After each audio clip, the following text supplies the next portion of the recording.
আমি লিখে বাঁচি, ডুবন্ত মানুষের শেষ ভরসার মতো শব্দ আঁকড়ে ধরি। জল গিলতে গিলতে যেমন আকাশ খুঁজে, তেমনি আমি বাক্যের ভেতর খুঁজি একটু নিঃশ্বাস। এ বাঁচা কোনো বাঁচা নয়, এ শুধু টিকে থাকা, ভাঙা বুকে জমে থাকা বাতাসের ধীরে ধীরে বেরিয়ে যাওয়ার শব্দ। আমি অগুছালো কণ্ঠে গাই, সুর ভাঙে, সুর থামে না। চোখের জলে গলা ভিজে যায়, তবু সেই ভেজা সুরেই ডুবে থাকি।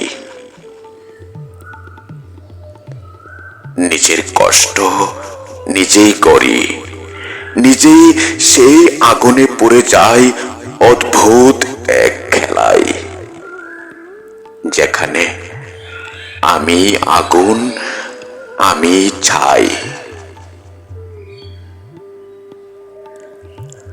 আমার এই অশান্তির একমাত্র সঙ্গী এই লেখা, এই গান, এই গজল। নিস্তব্ধ রাতের মতোই তারা আমার ভিতরের ঝড় শুনে যায় নিঃশব্দে। আমি কবি নই, সাহিত্যিক নই, এই নামগুলোর ভার আমার কাঁধে মানাই না। আমি শুধু এক অদ্ভুত প্রাণ, নিজের ভেতরে যার বসবাস।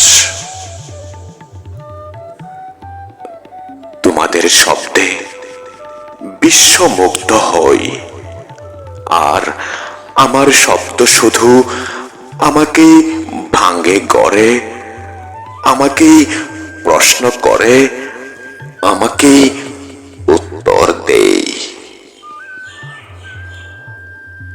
আমি বাঁচি লেখাই, আর যেদিন থামবে এই লেখা, সেদিন নিঃশব্দে মিশে যাবে আমার শ্বাস। আমার মরণও তখন শব্দ হয়ে ঝরে পড়বে।